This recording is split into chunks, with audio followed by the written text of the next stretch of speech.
प्रणाम। गुरु जी की सारी प्यारी प्यारी संगत को मेरा नमस्कार। मैं सुबह से इतनी एक्साइटेड थी, होगा कि आ गए हैं, होगा कि सत्संग सुन रहे हैं, और मेरे मन में कोई भी ऐसा सत्संग आ रहा है तो मुझे सुनाना है, क्योंकि मुझे सुनाना ही नहीं था आज तो कुछ। तो मैं बड़ी बेफिक्र होकर बैठी थी आज आंटी के सत्संग सुनेंगे, पर वही है वो गुरु जी की मर्जी। उन्होंने शायद आंटी के नाम से हमें इकट्ठा करना था। अगर वो आज डेट देती तो हम शायद आज तक इकट्ठा होते, क्योंकि ब्लेसिंग देनी गुरु जी ने कविता के घर इस जगह पे देनी थी। हम सबको बुलाया किसी बहाने से। शुक्राना है वाली का, बहुत बहुत शुक्राना। मेरे बहुत सारे सत्संग आप लोगों ने सुने होंगे बड़े वाले। मैं आज वो एक दो सत्संग करती हूँ जो शायद हम लोगों ने सुने होंगे। गुरु जी ने हमें एक बार एक शादी का कार्ड दिया था, और गुरु जी ने उस शादी में आना था। नॉर्मली गुरु जी हर शादी में नहीं जाते थे, तब हमें उस दिन पता चला कि गुरु जी ने शादी में आना है। तो हम लोग सुबह से बहुत एक्साइटेड थे कि आज शादी में जाना है और गुरु जी ने वहाँ आना है। बसंतपुर में फार्म हाउस में शादी थी, और उस दिन इतनी बारिश हुई कि ऊपर में शादी थी तो सारा लॉन गीला हो गया, चेयर सारी गीली हो गई, पूरा उनका सेटअप खराब हो गया। और जब हम लोग शादी के उधर वेन्यू पे पहुंचे तो संगत ने मतलब ठीक करने की कोशिश की, चेयर्स ठीक कर दो। तो लॉन में इतना पानी था, सब आंटियों की साड़ियाँ गीली, अंकलों की पैंट सब लोग ऊपर लगे हुए। और कुछ देर के बाद शोर मच गया, गुरु जी आ गए। तो हम सब लोग गेट की तरफ भागे गुरु जी का वेलकम करने के लिए। और गुरु जी की तो चाल की तेज थी, कोई मैच नहीं कर सकता था उनके साथ। और गुरु जी जल्दी चल के जो गुरु जी के लिए सिंहासन लगाया था वहाँ बैठ गए, और हम सब लोग नीचे बैठ गए। और गुरु जी का स्टाइल है, सबने देखा होगा, गुरु जी एक टांग के ऊपर दूसरी टांग रख के बैठते हैं, और गुरु जी के शूज नीचे से दिखते हैं, हमेशा एक शूज दिखता है। और सारी संगत के कपड़े गीले थे, मिट्टी घास लगी हुई थी शूज में, और गुरु जी के शूज एकदम ड्राई। ऐसे कैसे हो सकता है, इतना गुरु जी चल के आए हैं मेन गेट से, पानी में, घास में, और गुरु जी के शूज में ना मिट्टी थी ना घास थी। तो पुरानी संगत बोलती थी कि गुरु जी जमीन से ऊपर 2 कदम इंच चलते हैं, क्योंकि गुरु जी का वजन धरती से है नहीं सकती। तो हमें समझ नहीं आती थी बात, क्योंकि गुरु जी को पैर से चलते हुए देखते थे तो लगता था कि गुरु जी तो नॉर्मली जमीन पे पैर रख के चल रहे हैं, लेकिन जो दिख रहा होता है वो हो ही रहा होगा, और जो हो रहा होता है वो हमें दिख ही नहीं रहा होगा। उन सबको देखने के लिए आंखें चाहिए, वो गुरु जी की मेहर होती है। गुरु जी जिसको बख्शते हैं उनको सब दिखता है। और उस दिन हमने देखा तो हम भी बड़े खुश हुए कि गुरु जी भगवान हैं, और जो बातें हमने सुनी हैं। एक बार वो गुरु जी ने हमें एक कार्ड दिया, इनवाइट था, उसमें एक एग्जीबिशन थी, उसमें ना वो थी फोटोग्राफ्स थी, वो किसी बड़े फेमस लोगों की थी, मोरिया शॉर्ट में लगी थी एग्जीबिशन। और गुरु जी ने हमें कार्ड दिया और बोला कि 2 तस्वीरें खरीदनी है। काफ़ी संगत को हुआ था, किसी को 1 किसी को 2, हमें बोला था 2 तस्वीरें खरीदनी है। तो हम लोग जब वहाँ पर गए तो हमारे को होश ही हुए, क्योंकि वो लाखों की तस्वीरें, इतनी महंगी फोटोज हो, और समझ नहीं आएगी, एक ही नहीं खरीद पाएंगे, 2 कहाँ से खरीदेंगे। तो बच्चे पूरी वो गैलरी में घूम के देख रहे हैं, ये अच्छी है, और मैं तो उसके रेट देख रही हूँ, ये सस्ती है। तो करते गुरु जी को तो पता होता है कि उन्होंने हुक्म दिया है, और ये मेरा हुक्म मान के वहाँ पहुँचे हैं, तो पूरा उन्होंने करवाना होता है। वो हमारी अकल या हमारी कैपेसिटी नहीं होती। कुछ ऐसा करके हुआ कि वो 2 फोटो हमें ऐसे मिल गई जो हमारे पास जितने पैसे थे उसमें आ गई थी। हमने वो फोटो ले ली और उसको वो फ्रेम की हुई थी, और हमने अपने घर में लगा ली। तो ऐसे किसी पुरानी संगत से मैंने पूछा कि गुरु जी ने ये बोला है, इसका क्या मतलब होगा। तो उन्होंने बोला, आंटी बहुत बड़ी ब्लेसिंग है, आप अपने घर में लगा के रखना। फिर इस बात के कितने साल के बाद मेरी एक और संगत है हमारी पांडवाती, उनसे बात हुई, तो आंटी ने बताया कि ये सब जब गुरु जी सबको बोल रहे थे कि जाओ फोटो खरीद लो, तो कहते मेनका आंटी ने इनको इन्वाइट नहीं किया, पांडव आंटी ने। तो पांडव आंटी वहाँ नहीं गई, क्योंकि गुरु जी जिसको बोलते थे वो ही जाता था। तो तो अगले दिन वैसे ही मेकर ने बोला हो कि आप आई क्यों नहीं आंटी। तो आंटी ने बोला गुरुजी ने हुक्म नहीं किया तो मैं कैसे आती।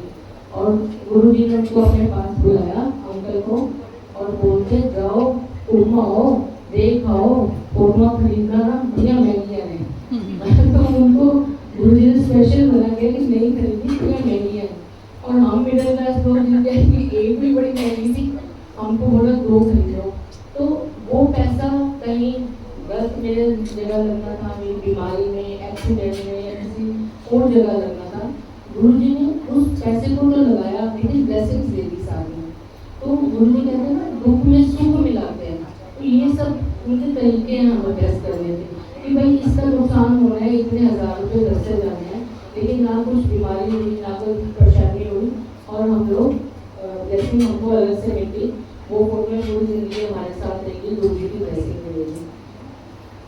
गुरुजी के करने के तरीके कई बार बहुत बाद में समझ आते हैं, कई बार इंस्टेंट समझ आते हैं। एक मेरे को सत्संग ऐसे याद आ गया कि हम जब मिलने गए थे तो गुरुजी का हमने सुना था कि गुरुजी बोलते थे स्टोन्स नहीं पहनने कोई भी, और मना करते थे, कहते थे पत्थर ने थोड़ा की कर लेना, जोशियों को नहीं जाना, थोड़ा जो संवारना मैं संवारना। तो हम लोग तो वैसे ही कम पहनते थे और मेरे पास जितनी भी मेरी और मेरे बच्चों की जन्म पत्रियाँ थी वो भी हमने कहीं घुसा दी कोने में कि इसको तो देखना ही नहीं है। इवन मेरे दोनों बच्चों की शादी की मैंने जन्म पत्री नहीं मिलाई।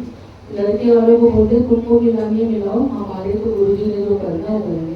तो हमने उस दिन से पंडितों का और ये सब छोड़ दिया था। तो एक दिन हम लोग लंगर कर रहे थे, बेसमेंट में तब लंगर होता था, और मेरे साथ एक जो थाली अब शेयर कर रहे थे अंकल बैठे हुए थे। उनकी ना पूरी उंगलियों में सब में रिंग्स पड़ी हुई थी। तो अब मेरे को बड़ा मन हो रहा था कि ये नई संगत है तो मैं इनको समझा दूँ कि गुरुजी को ये सब पसंद नहीं है।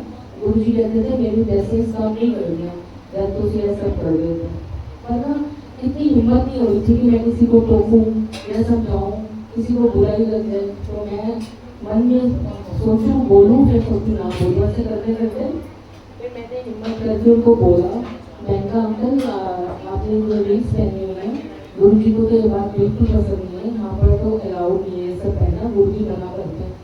तो वो अंकल की ना जैसे आंखों में आंसू आ गए और उन्होंने सारी रिंग्स उतार के अपनी पॉकेट में डाल दी। तो मुझे लगा इस बंदे को तो मेरा कहना बुरा लग गया कि इतना भी बेचारा आंखों में आंसू आ गए। तो मैं भी चुप हो गई। तो वो अंकल बोलते हैं कि मेरे को बड़े दिन से मेरे घर के लोग, मेरी वाइफ और बच्चे कह रहे थे कि रिंग्स उतार दे, गुरुजी के यहाँ नहीं पहन के जाना। तो मैंने उनको बोला था अच्छा मैं रोज कहते हो आज अगर मंदिर में मुझे किसी ने टोका ना तो मैं उतारूंगा। और देखो गुरुजी ने मेरे मन में डाला इसको बोलो, क्योंकि गुरुजी चाहते थे कि उसके लिए मैसेज पहुँचे। तो होता एक के साथ था और वो मैसेज सबके लिए होता है। जो भी किसी का एक सत्संग बनता है वो मैसेज सबके लिए होता है कि ऐसा किया तो ऐसा हुआ। तो ये गुरुजी ने कभी प्रवचन नहीं किए, गुरुजी ने कोई व्याख्यान नहीं किए, जो सत्संग के थ्रू ही गुरुजी समझाते रहे, सत्संग के थ्रू ही ब्लेसिंग देते रहे। शब्द कीर्तन, लंगर, सत्संग, संगत सुनना, संगत करना, इससे आसान तरीका तो वो है ही नहीं। हमें कुछ भी नहीं करना, जहाँ भी हम जाते हैं गुरुजी कितना हमें कंफर्टेबली बिठाते हैं और इतने प्यार से लंगर कराते हैं, तो इससे आसान और क्या हो सकता है। एक बार हम लोग किचन में हमारी लंगर सेवा थी और सैटरडे का दिन था और सुबह सुबह 4 बजे के करीब मेरे हस्बैंड को ऐसे उनकी आँख खुली तो उन्होंने अपने सामने हमारे गुरुजी का बहुत बड़ा सा ग्रुप लगा हुआ था, वो देखा कि उसकी राइट साइड फोटो की पूरी लाल हो गई थी और दूसरी साइड बिल्कुल नॉर्मल थी। तो अंकल कहते मेरे को समझ नहीं आई कि आधी साइड खराब कैसे होगी, लाल कैसे हो गई है और दूसरी साइड बिल्कुल ठीक है। फिर दोबारा देखा तो ऐसा लगा लाली थोड़ी कम है और जब तीसरी बार देखा तो वो नॉर्मल हो गई थी फोटो, जैसे गुरुजी की स्किन का कलर नॉर्मल है वो हो गया था। तो अंकल कहते मेरे को ये बात समझ ही नहीं कि फोटो अपने कैसे खराब हुई और अपने कैसे ठीक हुई। तो अंकल ने मुझे बताने की बात पर टाइम नहीं था, वो ऑफिस चले गए और मैं मंदिर चली गई। और उस दिन मंदिर में क्या हुआ कि गुरुजी की जो चटनी प्रसाद बनता है सबको मतलब बहुत स्पाइसी होता है। उस दिन मेरे को उस चटनी से राइट साइड मेरी पूरी बाजू पे एलर्जी हो गई। इतनी लाल होगी मेरी बाजू जैसी किसी की जल जाती है, इतनी उसमें दर्द, इतना उसमें मतलब मेरे को चुभ गया सब।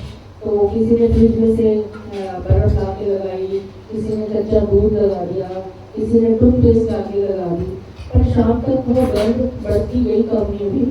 और वो टूथपेस्ट से चिपक गई, जब भी ऐसा लगता प्लास्टर चढ़ा हुआ। तो जो शाम को संगत आती थी तो वो घबरा कर पूछती थी क्या हो गया, क्या हो गया। दूर से ऐसे लगता था कुछ पट्टी बनी हुई है, प्लास्टर लगा। तो मेरे को फिर अंकल ने बोला कि आप इतने क्यों परेशान हो रहे हो, कैमिस्ट के पास जाओ और एक एंटी एलर्जी टैबलेट ले लो तो आपको शायद फर्क पड़ जाए। तो शाम को मेरे हस्बैंड भी मंदिर आते थे, तो अंकल ने मेरे को कैमिस्ट से टैबलेट ला के दी, मैंने खा ली। तो अंकल ने बोला कि तू घर चली जा, अब सेवा तो कर नहीं पाएगी। तो मैंने कहा मैं लंगर खा के ही जाऊँगी, मतलब सुबह से तो अब हूँ, उस दवाई से मुझे फर्क भी पड़ेगा। और मैं लंगर खा के घर गई। तब अंकल ने बताया कि देख सुबह जो मुझे दर्शन हुए हैं और जो तेरे साथ हुआ, इससे यही समझ आता है कि गुरु जी ने तेरी जो जलन थी, जो तुझे जलना था, वो पहले ही अपने ऊपर ले लिया। और गुरु जी का राइट साइड ही जला हुआ दिखा था और मेरी राइट बाजू, पूरा हाथ, मेरी एल्बो तक सब जल गया था। लेकिन कितनी आर्टिफिशियल जलन मिली, ना छाले पड़े, ना स्किन खराब हुई, ना डॉक्टर के पास जाना पड़ा। मतलब 90% माफी मिली मुझे और 10% मैंने भोगा, और वो भी कहाँ, मंदिर में। जो कि मतलब घर में हो तो तुम घबरा जाते हो। तो जब भी गुरु जी हमें मंदिर बुलाते हैं, सत्संग में बुलाते हैं, तो हमको ब्लेस करने के लिए बुलाते हैं, हमारी प्रॉब्लम्स को सॉल्व करने के लिए बुलाते हैं। तो ये मानिए कि मेरे है कि कलयुग में जहाँ पर इतना सब कुछ खराब चल रहा है, हमें गुरु जी मिले हैं, साक्षात शिव भगवान हमें मिले हैं। कल एक सत्संग में मेरी नारायण अंकल आए थे, तो उन्होंने भी बताया, कहते जब मैं गुरु जी मत्था टेकिया तो कहते नारद तेरी क्या ऐश हो गई। तो कहते मुझे समझ नहीं आया। तो गुरु जी ने तेरी क्या ऐश होगी, तू तो शिव दे और तू हम दर्शन कर लेते।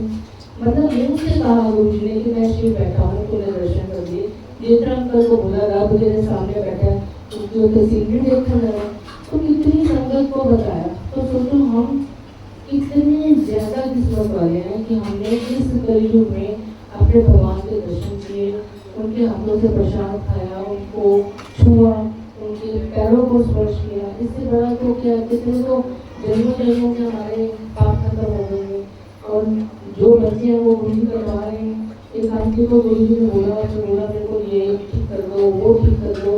तो गुरु जी कहते हैं पेड़ की ठीक करवा के अगला जन्म है नहीं, मतलब अगर चीजें ठीक होंगी तो वो तुम सहोगे नहीं, तो कर्म तो तुम्हारे साथ ही रह जाएंगे। तो गुरु जी कहते ठीक करा के अगला जन्म रह गए। तुमने कहा नहीं गुरु जी अगला जन्म नहीं, तो चुपचाप सही कर दिया। तो कोई संगत ऐसी नहीं है कि जिसको कोई प्रॉब्लम ना आती हो या दुख ना आता हो। तो सोशल मीडिया द्वारा अपने सामने करवाएगा, चुपचाप काटते जाओ, उनका शुक्राना करते हुए काटते जाओ कि गुरु जी कटवा दो इस जन्म में, अगली बार आएगा ऊपर ही है। और गुरु जी ने बहुत बार दर्शन देके दिखाया कि जो संगत ऊपर गई है वो गुरु जी के साथ। मेरे हस्बैंड जब कोविड में की डेथ हुई थी, उसके बाद जब भी हम उनकी डेथ एनिवर्सरी पे या बर्थडे में मंदिर जाते हैं, उतनी बार गुरु जी ने अपने दर्शन दिए और साथ दिखाया कि वो उनके साथ बैठे हैं, हमेशा उनके साथ दिखाया। तो फिर हमें इस बात की सीखा ना कि इस जन्म में तो गुरु जी हैं और मरने के बाद भी हैं। तो हमें ना तो ऋषि मुनियों की तरह जाके संन्यास लेना है, ना तपस्या करनी है, ना भूखे रहना है, ना पानी में खड़े होकर तपस्या करनी है, तो खाते पीते रहना बस, और सिर्फ कनेक्ट रहना। गुरु जी ने एक आंटी को बोला था कि वो आंटी आती थी तो इधर उधर थोड़ा उनका ध्यान होता होगा। तो गुरु जी को तो आपके अंदर भी पता है कि आप सत्संग में भी बैठ के कहाँ हो, क्या सुन रहे हो, कितनी आप कनेक्ट हो, सब मालिक को बोला। तो गुरु जी ने उस आंटी को बोला था अपना एंटीना खोल दी, को एंटीना खोल। तो एंटीना खोलना का मतलब ये है कि कनेक्शन गुरु जी के साथ करना है, गुरु जी के साथ कनेक्ट होना है। सत्संग में होते भी और कई बार नहीं होते, और कई बार हम इतनी खराब जगह में भी होते हैं, तभी हमको गुरु जी की याद आ रही होती है। तो उठते बैठते अगर हमारे मन में गुरु की याद है, गुरु का ध्यान है, तो इससे अच्छा तो कुछ हो ही नहीं सकता। पालनहार हो, तारनहार हो, राखनहार हो, बख्शनहार हो, जो नाम लो वो वही है। तो मुझे लगता है हमसे किस्मत वाला कोई दुनिया में नहीं है जो कि ऐसे गुरु की शरण है। तो शुक्राना है बाबू का। जय गुरु।